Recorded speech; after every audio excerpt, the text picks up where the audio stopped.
you're just getting started with applying for jobs, or you've been applying for jobs and you're not getting anywhere, then I think you're going to find this masterclass really helpful.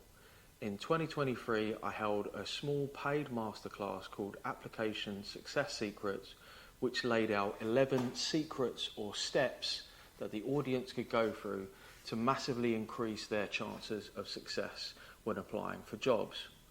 All of the downloads are free, and you can find them either in the link to this video or in the Job Ready English store, which should be displayed below the description. Enjoy. Secret number one, write what is relevant in your CV. So the relevant handout here is called our CV instructions and templates. So this is about name, city and postcode, phone number, email, education, work experience, extracurriculars, skills and interests. Now let's break out of this. So what do I mean? So first of all, this is the handout. So everything is taught in here. I also did a short video course, which is called How to Double Your CV Response Rate. So principles of a CV, no longer than 2 pages, no headers and footers. But really, just to kind of best exemplify this, here's an example of a bad CV, right? This is a CV that was just sent to me. So I get sent 30 to 50 CVs a week. So I get to see a lot of CVs. Obviously, I've removed their personal information. First of all, mobile number, I know that that's an Indian prefix. So that's not going to get passed through ATS. We don't need your LinkedIn. We're not going to talk to you on Skype. Profile summaries are quite interesting. I would say most of the time you don't need them, because all that stuff should be contained within the CV itself. Stuff like this is not great. So what happened is, and I'll explain this in secret number 3, most people will design their CV to be looked at by a person, but actually it's just being passed by an algorithm, just being passed using optical character recognition. The other things about the CV is it's super long. So this is 5 pages. This is not unusual for me to find. You'd think it's really simplistic, just have a 2-page CV, but it's not. I mean, I would say out of the 30 or 50 CVs I get each week, 90% of them are not great. They're really not very good. And these are not, you know, whoever this person is who sent it is not is a smart person. They're not stupid. They've just never really been shown, maybe. So this is kind of what I mean by a good CV. The CVs that I've used this template since 2014. So it's just a name. If you're somebody who has a hard to pronounce name, particularly Brits are awful at second languages, right? Just give yourself a nickname. Anything that can differentiate you or introduces what I call friction just needs to be overcome quickly. Mobile, city and postcode. This is really important for geolocation. So if you're not putting where you're based, then you're not going to get a job, because they're going to be looking for people within a particular radius of a postcode generally when they're looking for people, right? And email, that's it. Should you include LinkedIn? No, because they won't look at it. It's very unlikely they're going to look at your LinkedIn. Sorry to kind of burst your bubble there. Then we've got education, employment history. The really important thing with employment history is basically just quantifying things that you've done. So if you've sold things, how much have you sold? If you've done customer service, how many customers have you served? If you've written reports, how long were they? How many reports have you written? Action verbs as well. But actually, so Chintan asks, how can you adopt your CV, which we're going to talk about in secret number 2. This is a really important element. So I include key skills, because we're not going to change a lot of our CV each time. This is really basic, really simple, and really to the point. I think this is a 1-page CV. This is a standard graduate CV. If you're a professional, you would have more professional working experience. This one will probably be much longer, so it might not be 2 bullet points, it might be 5 bullet points, it might be 10. If you're a professional watching this and you've had 10 years of working experience, then of course this is going to be the majority of what you're talking about. The only time where this would change is if you had some type of professional skills. for a technically related job. For example, if you were a software engineer, then you would put all of these skills at the top. Yeah, makes sense. Because that is the primary thing that they're looking for with CVs. Does this make sense so far? Yeah. Okay, cool. Megan, I'll get to your question. When we get to the question, Badger, yay. So that's really simple, easy to understand about CVs, right? Now, if you think that this is obvious, like I said, 90% of people don't do that, right? Tailor your CV slightly for key skills to each job. So every experience is relevant. Write out the key skills you learn and adjust them to the job description. Does anybody have a job description to hand for a job that they're applying to? If you do, just send me the link, please. If not, I'll find one. So how do you tailor your CV? It's really simple. So you see here that we've written out our key skills. So all we do is we just amend these key skills for the job that we are applying to. And this will be relevant for secret number 3, right? So say, for example, we were going to apply for a graduate finance analyst at Cox Automotive, right?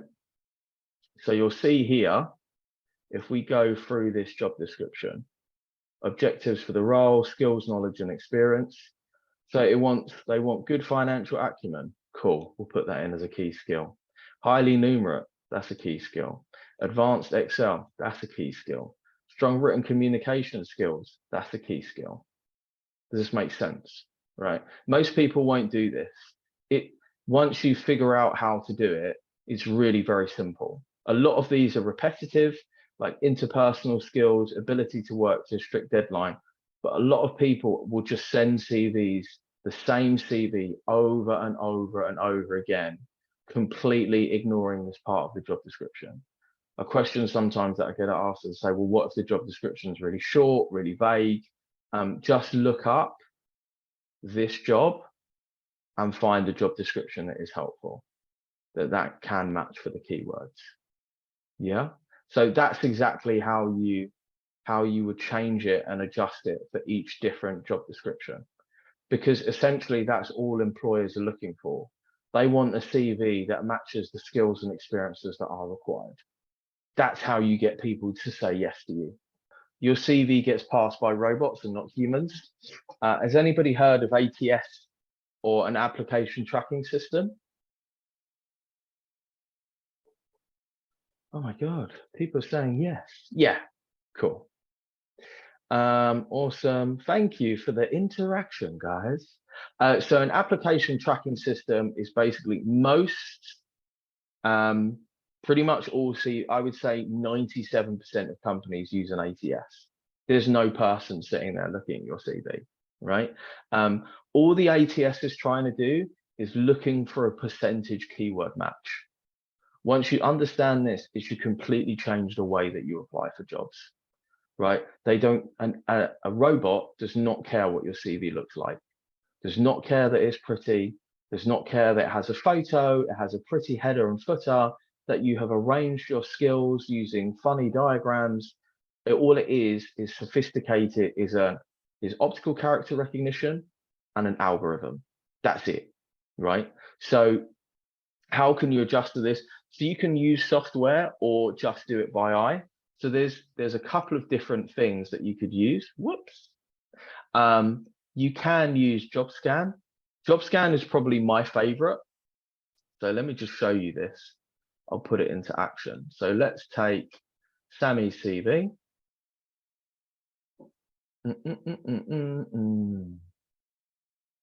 And let's take this job just because it's here.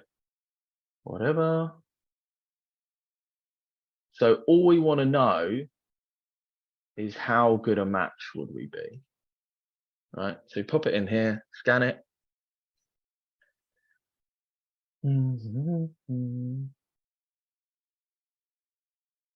What does it say? So it says it's a low match rate. What we're kind of looking for is a match rate of 50% and above. I'm not sure. Now, this is really very helpful when you go through and understand how an ATS works. So it says contact phone number, didn't have a phone number, didn't match a job title. That's okay. You might not match it. Education matches. What is really useful, this is what I don't like, and I'm going to show you a free piece of software that you can use. You have to upgrade this. It's quite expensive. I personally feel like it's worth it, and I have used it on occasion. I don't use it anymore at the minute because I don't do one-to-ones, but they have something which is called Power Edit, where basically you can just automatically boost your CV really quickly and really easily. Another one that I really like is called Resume Worded. So this is completely free. Let me show this to you. So I'm going to upload the same CV, upload a job description. Whoops.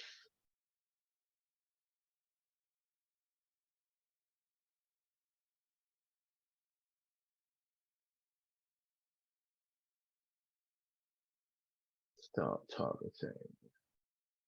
Oh, this was an old job description for Aldi that I just used before. Next, upload your resume.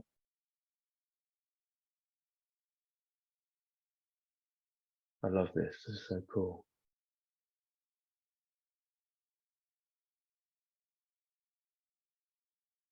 Awesome. So relevancy score needs improvement, missing keywords. This is so useful. So you can see it says like mentions cost, technology, accounting, prepayment, budget, pack.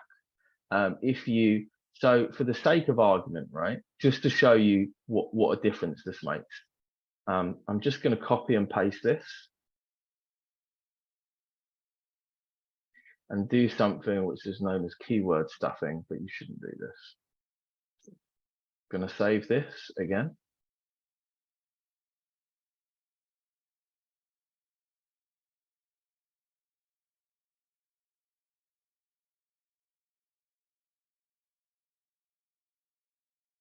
And then rescan it.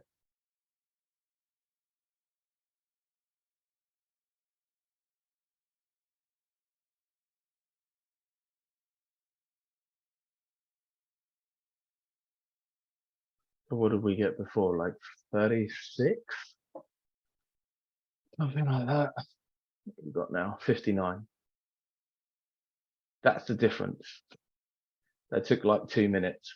So all you would do in real life is that you would go back to your CV and you might write in, right, where have I learned? Oh, here I learned accounting. Here I learned cost, whatever, right? That's literally all it takes for you to be able to go around an ATS. You can also just do it by eye, but it is slower. Let me put that into the chat. So this is resume. Oh, that was a direct one. So this is resume worded. I think there is a paid version. I've got to be honest with you, I haven't really used it. I guess you could pay for it. I personally don't really see the need. That's completely up to you.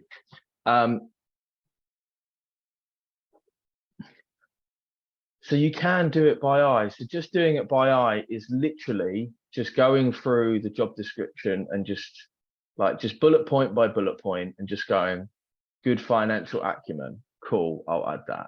Highly numerate, cool, I'll add that. Advanced Excel, cool, I'll add that. You can just do it by eye. Using a piece of software, it's just faster, right? So you just minimize the time. A lot of you will probably be studying or working full time. You might have a family, a partner, God forbid, a social life. So when you do have the time to sort of amend a CV, you just want a piece of software that's just going to make your life as simple as possible. So that's something that you can use here.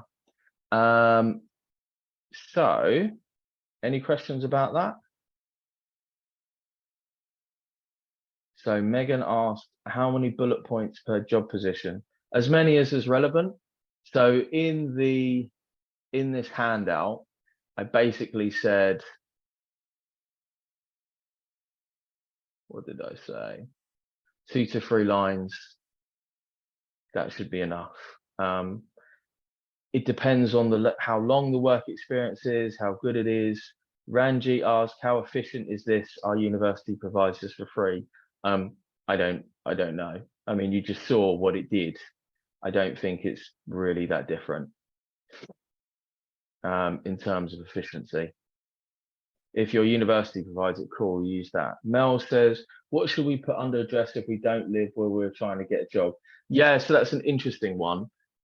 Personally, you want to put an address near to where you're going to be in terms of the job, right? So if you're applying to work in, sorry, let me just kill that. So if you're applying to work in London, so some of them, how many people here are here because they're internationals or they want to get a job in the UK? Cool. So when you kind of think about it, right, you need to be putting, there are really 2 things to think about. Number one, you really want to be where you're at, where you want to get a job. That's just real, right? The second thing is that if you're putting an address, so you sort of run the risk of, you can say that you're based in London, even if you're not based in London, but you're still running the risk of that they're going to find out that you're not based in London, right? That's real talk. Yeah. So you can do that, but it's a risk. All of that stuff is a risk, right? Cool. Secret number 4, plan out what jobs you're going to apply to. I strongly advise, if you haven't started applying for jobs, if you're in the middle of applying for jobs, or if you're at the end of applying for jobs, i.e. feel like you want to jump out of a window and smash your laptop, right? And it's quite possible all 3 of those types of people are here. Make a plan, right? So this takes an afternoon. I would do 50 companies, 50 roles, because I can absolutely guarantee you that planning equals success measuring plus time management. So this is contained within the handout, and it looks a little something like this, right? So this is the application plan. You can find it through, where is it? Okay. So it looks a little something like this. So all you would do is you'd sit there, you'd write out all your companies, Deloitte, EY, KPMG, etc., job titles. For the internationals, I left the sponsors in there, the job link, the deadline, whether you sent an application. Why is this incredibly useful? Because you can keep track of what you're doing. You can keep track of the date that you've done stuff. It takes the randomness out of what you're doing. And also you can know whether there's anybody that you need to chase. You can know whether there's a deadline coming up. You can add new vacancies to this. This is basically your like one place for everything. Just out of curiosity, who here has an application plan? Who here has one place where they've tracked all their job applications? Just say I yeah. do. Mukruddin, you're ruining the call. Oh, sorry. Get off the call. I'm joking. One guy. More people, really? Ah, nice. Okay, cool. Awesome. So like 4 out of 15. That's pretty good, actually. That's much better than it used to be before. Just curious, does anybody use this application plan or anything based off something that I've done? Sick. Oh, nice. Oh, that's so cool, man. Awesome. I'm glad I could help. Yeah, just this idea is just be systematic. So sit down and go through. Do it in an afternoon. It actually comes from a book called The 2-Hour Job Search. It's a great book. It's written from a careers advisor over at Wharton Business School. Big up Wharton. So it was just a place that you can return to. The reason why the plan's really good is when you have time, you can just come back to this one fixed place. You're not trying to figure out what it is that you should do next. Randomness and chaos is not your friend, particularly when you're under stress, right? A simple guide, that's for vacancies. That's for vacancies. Huh, cool. So just sit down, do this. If you haven't got one, just do one. You can find it all. Can I share this? Sure. Anyone with the link? You are. So you can just make a copy of this. So for anybody who hasn't got it.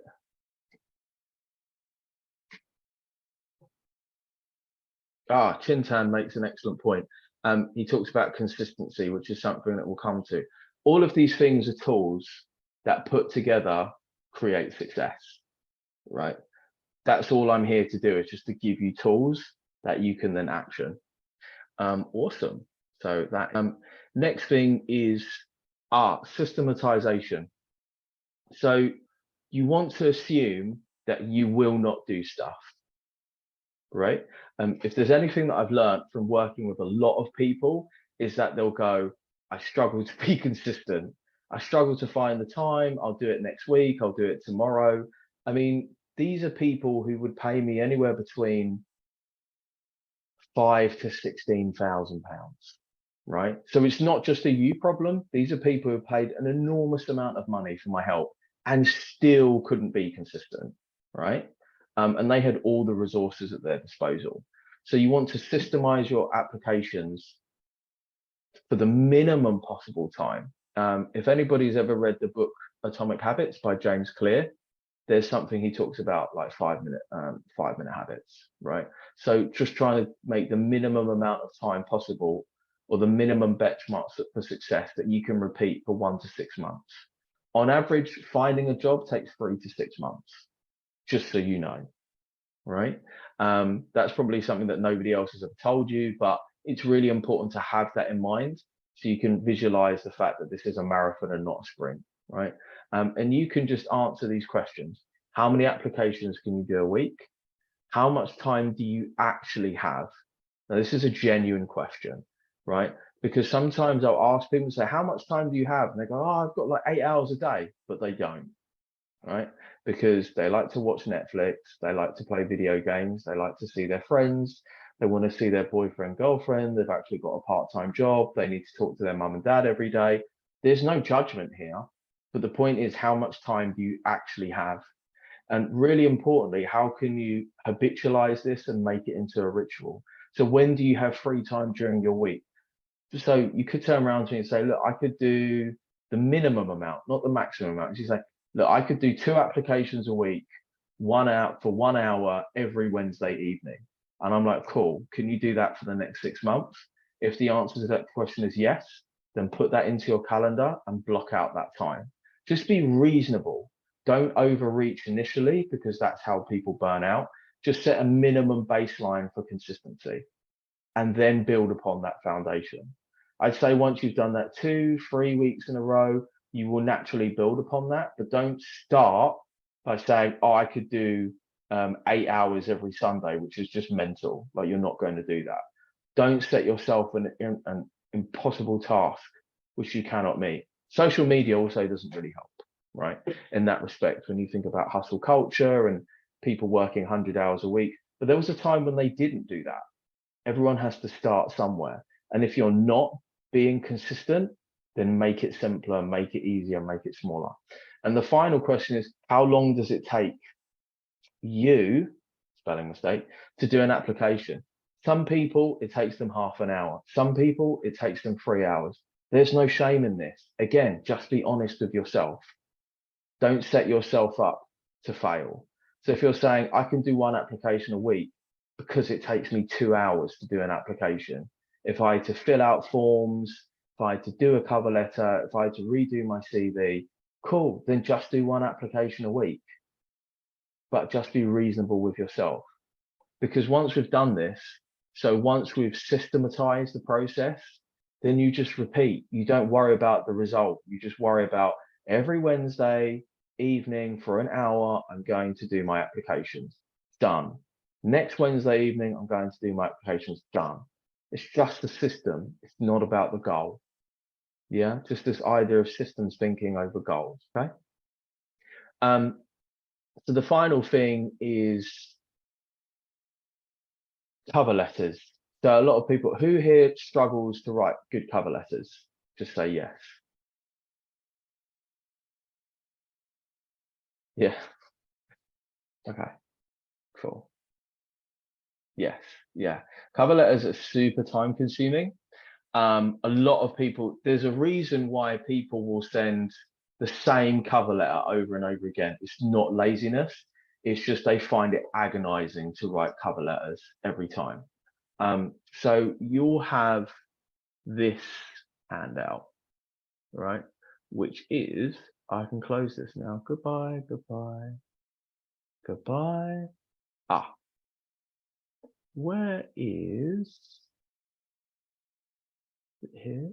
Aha. So you'll have this handout, which is a cover letter cheat sheet. Cover letter should be no more than 400 words long. I'll show you some examples as well. So, opening greeting, who are you, what do you want, why do you want to work for this company, why this role, why you availability. Now, once you've done this once, you never have to do it again. Once you've done this once, you never have to do it again. The only thing you have to do are these two paragraphs, right? Dear sir, madam, who are you and what do you want? So basically, what year are you in or what are you doing right now? So if you're a graduate student, it's what year are you in, what degree are you studying, where are you studying, and what are you applying for? If you're a professional, it's just what are you doing now? You know, I'm currently an X at Y and I would like to apply for Z, right? Then why do you want to work for this company? Just find some unique facts about the company. Why this role? Find and use the job description. You basically say, what is the role? What do you need to do? What skills do you need to do this job well? And what training would you receive? Why? Because this all gets passed through the ATS. So a good cover letter will actually maximize your chances of success, right? Thinking back to that thing that we just talked about with CVs. So you just go through, basically, when you say why this job, you're just regurgitating their job description. Well, as a graduate finance analyst, I would be responsible for taking monthly management accounts and creating the monthly management report pack where I'd have to leverage existing systems, blah, blah, blah, right? If you're really, really stuck to write a cover letter, then you can just kind of cheat. So you could just use ChatGPT. I'll just show you this quickly.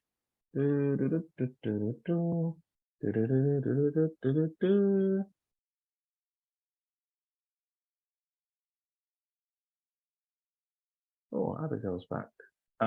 You might not, I don't know if I've got a premium version. Let me just use 3.5. Just always give it a persona. So you're a world-class writer. I'm going to give you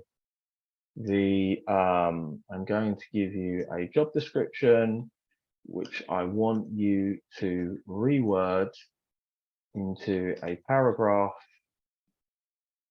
explaining what I would do and the skills that I need. Say yes if you understand. Yes. Boom.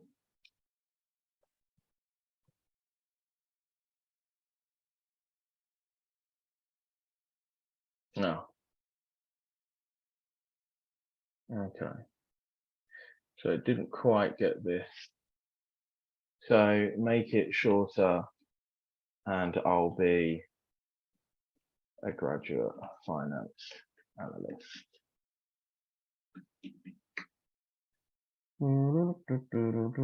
Cool. See? Done. As a graduate finance analyst, my role would involve, so replace you with me. Oh, AI. Anyway, you get the idea, right? So that's kind of what we're looking for when we talk about a cover letter. You can also use, any of you familiar with Google Bard?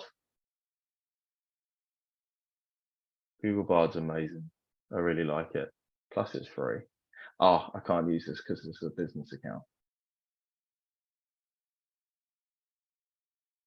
So we could do the same thing.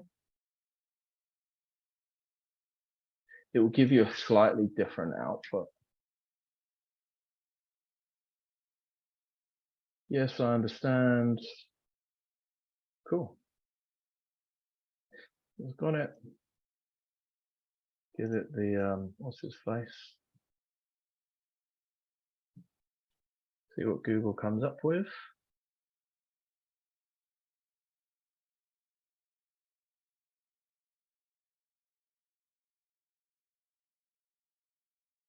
Oh, that wasn't so great. Huh. Reword this into a paragraph in a cover letter where I'm explaining why I would be great at the job.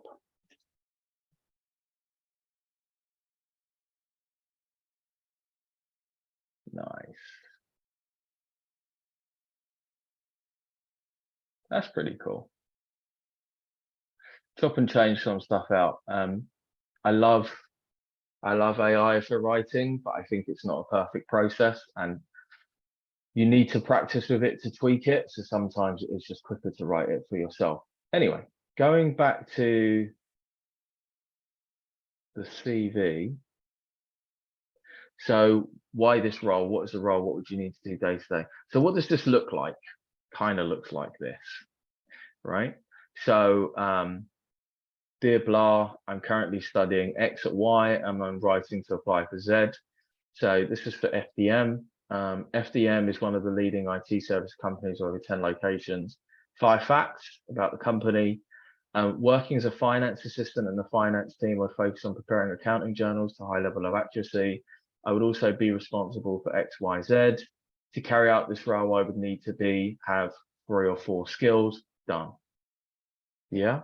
So what then happens with your cover letter is you only need to sorry, that's my dog. You just need to research these 2 paragraphs. Why do you want to work for this company? Why this role? What I've done is, just to be super nice to you, so I've got a book which is called the 28 Most Common Questions. Normally it's a £5, you can just have it for free. So I'm going to put that into the description, and it will explain to you how to answer those questions. It's also relevant for application questions, which will basically be, teamwork or based around core values. But I thought I'd just be nice and just give it to you for free. So there you go. That's writing a cover letter. So secret number 7, apply to a few jobs each week. So use your application plan. Just remember that quality beats quantity. So rough figures for a client of mine is I'd want a hit rate 1 out of 6. For every 6 applications, I want them to be getting an online test or an interview.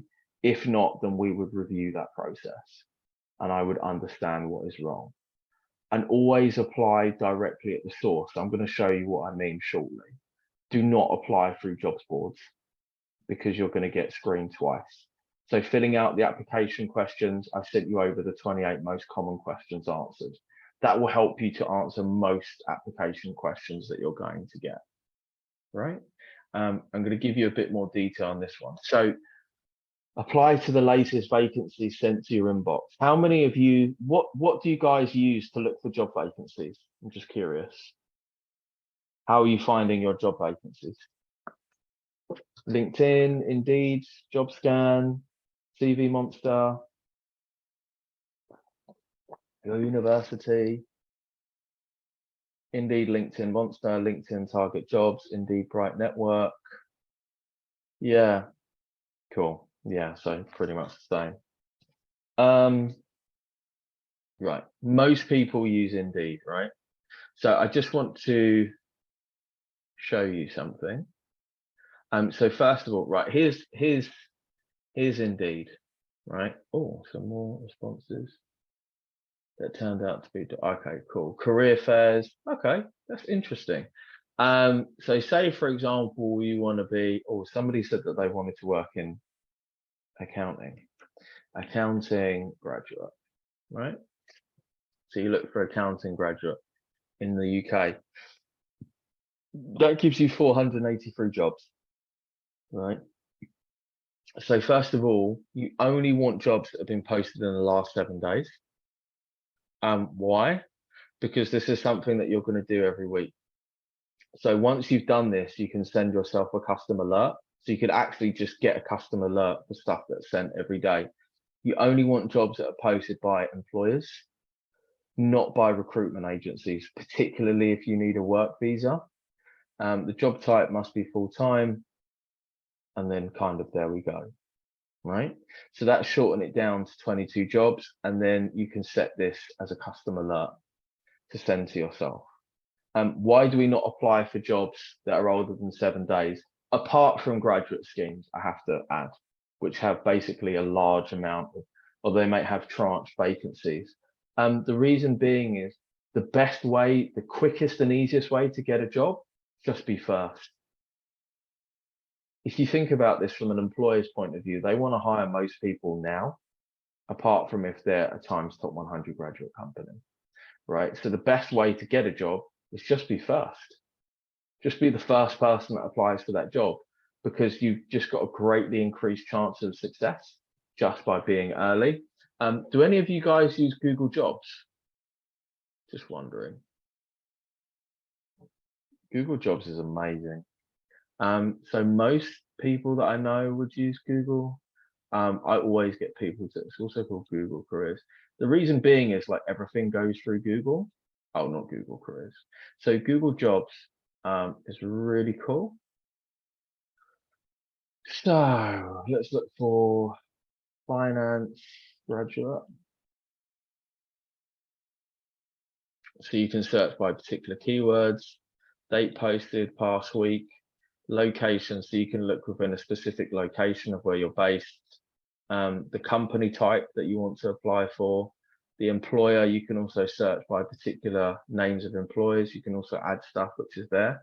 And then all you would do here is just create an alert, and it will link to your account and send something through every day.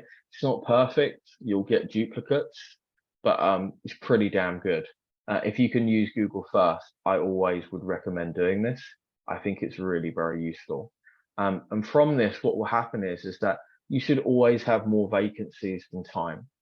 You always want to have more opportunities than time, but you want the opportunities that you want, not that are just displayed to you. Now, what do I mean about not applying through Indeed, but applying directly? So if I was looking for jobs, I'd go through, I just control left click a couple of jobs. This just opens them in new tabs and stops me having to go backwards and forwards. So let's take these 6. So anywhere that says apply now, I tend to just bin them. If I think that the company's pretty big, then I'll just take this and Google it and apply for the company directly.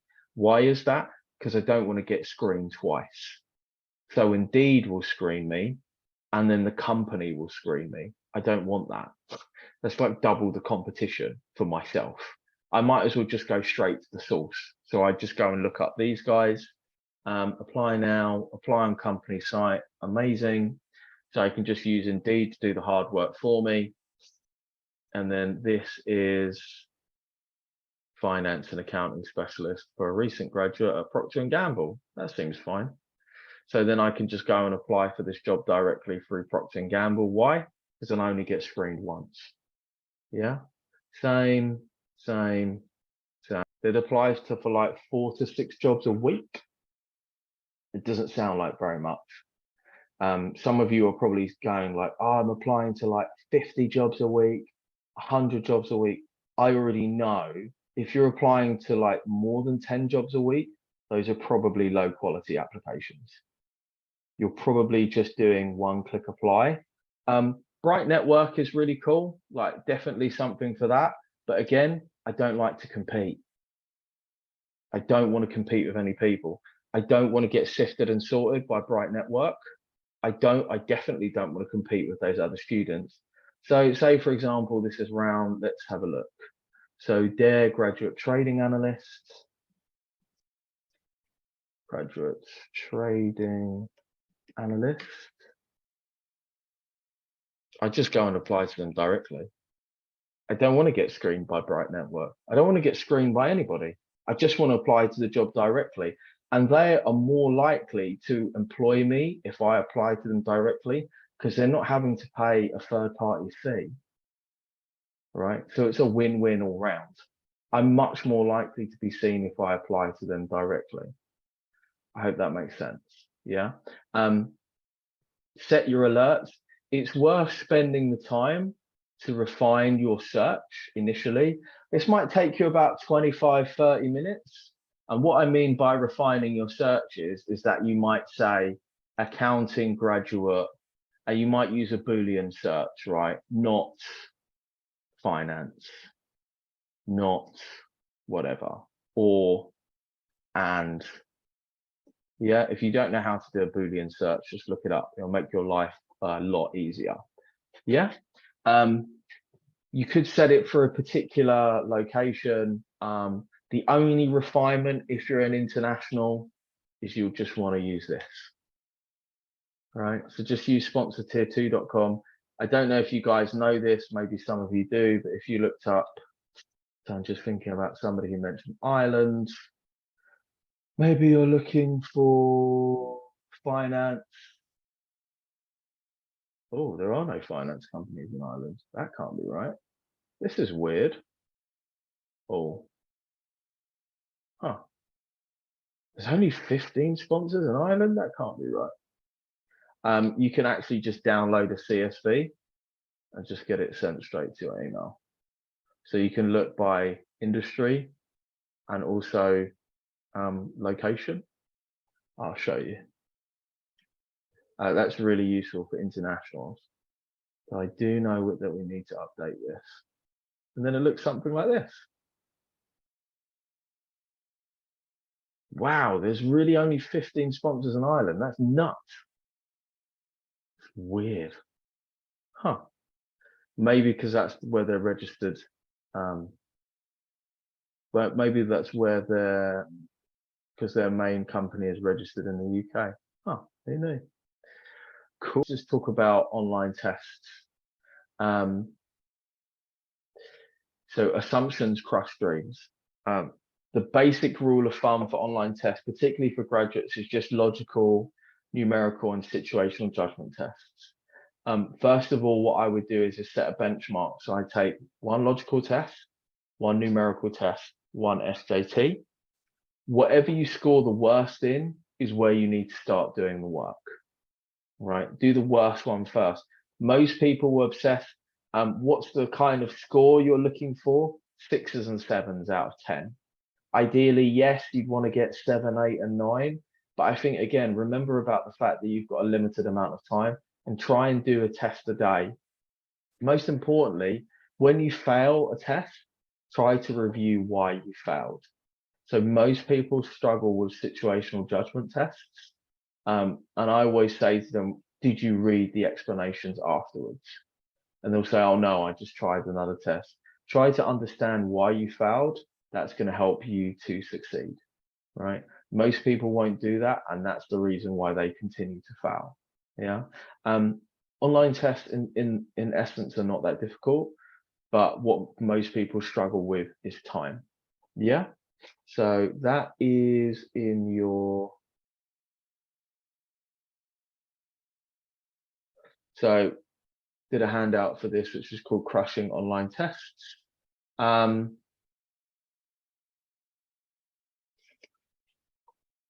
It used to be 80% of Fortune 500 companies use psychometric testing. I'd say that's closer to 90 or 95%. Though for professionals, not so much. On average, only 20% of candidates will pass online tests. Try to ideally be getting 80% before you take the real test, if you have the time. A lot of the times when I say things like that, I do caveat that by saying, you may or may not have the time to do that. In an ideal world, you would, but otherwise, 6s and 7s will do. I would say 90% of online tests come from 6 providers. Probably 70% of those come from SHL and Connexa. Yeah, because it's the whole 80-20 rule. So if you buy a pack, just practice SHL and connector tests, and you're pretty much golden.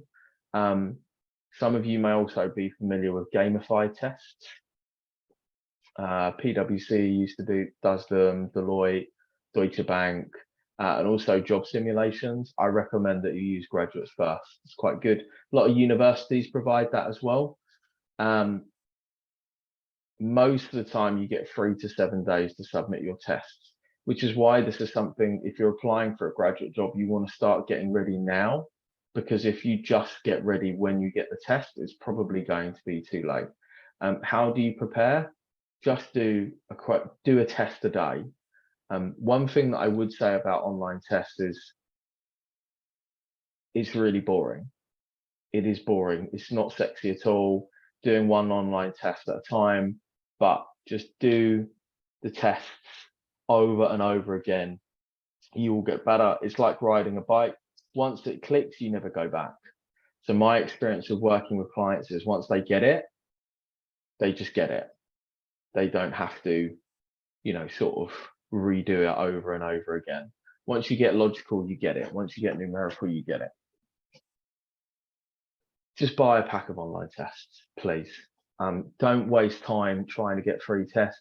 People will waste hours, days, weeks. Most people will fail because they just try and get free online tests. There are 3 major providers that I like, which is Job Test Prep, Assessment Day, and Graduate First. When I was doing this with clients, I used Job Test Prep. I just like them. They're the oldest one out there. I'll drop a link in the chat at the end where you can just get a discount off. It's completely up to you, but they're all good. Assessment Day is great. Graduate First is great. Graduate First is probably the most up to date. Job Test Prep are real in terms of their user interface. Job Test Prep are best, I feel, for having the most recent tests. So if Job Test Prep say they've got HSBC's tests, they've got HSBC's tests until HSBC changes them. So that's why I kind of like them, because they're really on point for finding the closest test to the real thing. So I just want to, I'm going to go through this and then I'm going to show you a video, and it's literally only like a minute and a half, but I think it will really help you to understand just how difficult it is getting a job. So it's just a game. It's the hiring game, right? It's a numbers game and it's not personal. It can feel like that, rejection, failure. It can feel like it's personal, but it's really not. You just need to know the rules, many of which we have already covered today, and just track what you're doing and adjust your approach. So kind of constantly think to yourself, is what I'm doing correct? If not, I need to adjust my approach. So a couple of people said a couple of different things. I said, why don't you test something different to see that works? Really beware of burnout. I've seen a lot of really bright young people get burnt out. Basically, when they kind of have that kind of like, I'm going to fucking kill someone or kill myself. When you feel like that, it's time for a day off. Time to take the weekend off. It's not that deep. It's just a job, right? I know it can feel like it's something that's deeply personal and is part of your identity, but it's not. The fact that you cannot get a job right now does not make you any less of a beautiful human being. For fuck's sake, don't take it personally, please. Right? I've seen some incredibly intelligent people just flame out gloriously, and I've just said, like, go and have a drink, go and see your mates, go and do some stupid shit this weekend and come back Monday, because it's not that deep. Don't take it personally. Tracking and adjusting is a major reason why people succeed, and not doing that is a major reason why people fail. That randomness, that chaos is not good for you. It gives you the illusion of busyness while really getting not very much done, right? And the last thing I want to say is, don't get caught up in the blame game. So sometimes people say, the problem is the country or the system, or it's where I'm from, or like, it's all bollocks. Like, whatever the country is, they may not be perfect. I can only speak having observed the process in the UK, and to a certain extent, the US, Australia and parts of Asia, because I've dealt with a lot of international clients. Most of them are meritocracies. It really is just about tailoring your skills and experiences to the thing that is required. It's not about you. Don't take it personally. And last, I just want to show you this video. So this was a young lady who I worked with, and she had already been, so she'd worked at Morgan Stanley. I just helped her. She just moved to Goldman Sachs, right? And this was her response when I asked her about finding a job. Because it's just like really phenomenally bright, talented young person. And I know you've been working in banking a couple of years now, but if you just cast your mind back, what did you find? What was your experience like looking for a job as a student? Yeah, I think job hunting process was a nightmare for me. Even this 4 years later, I could still remember it. I was applying for a lot of different jobs through the company website or through recruiters. However, I never really heard back, or the job hunting process was always unsuccessful because I found it very struggle to tailor my CV to match the job requirement of a company. And also, I've been through a couple of face-to-face interviews, which I find it difficult to make myself stand out among other candidates because I don't know how to structure my answer, and I didn't prepare well for those competency questions that they ask. And lastly, I went into a lot of assessment centers where there are case studies and group discussions, and I didn't really know how to behave and how to raise my opinions in a group environment, as well as I was really scared of the presentation at the end. That made me feel very challenging and difficult. So just to give you a sense of perspective, so she was a top student from China, a top student. She went to G5 university, right? Absolute for her bachelor's and her master's degree.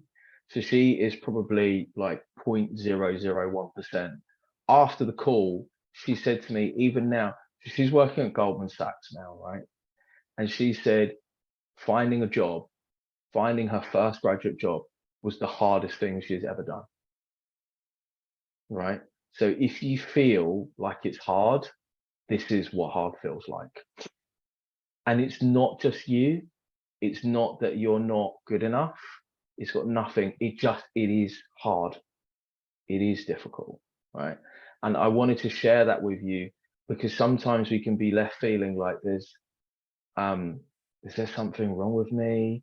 What is it that I'm doing? What is it about me? Seriously, everybody finds it hard.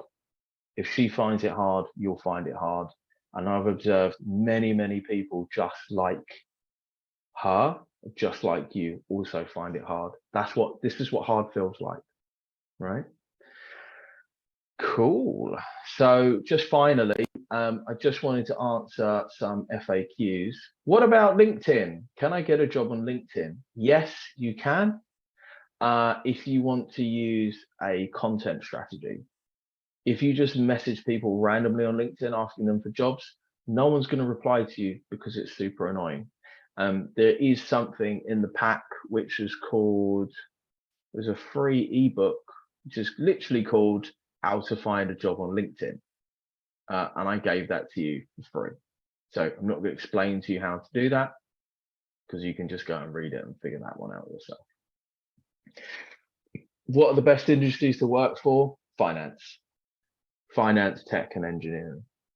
That's where the majority of the jobs are. It's not that there aren't jobs in oil and gas, there's just not as many.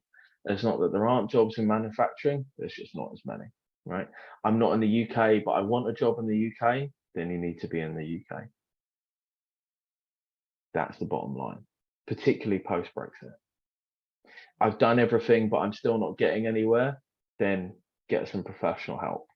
Get someone to see something that you're not seeing. I think that's a really relevant point to make. Sometimes you can have done everything and still not be getting anywhere. So maybe you need somebody to give you a different opinion, a different point of view, right? This is a thank you, Fox, saying thank you very much. Thanks for your time.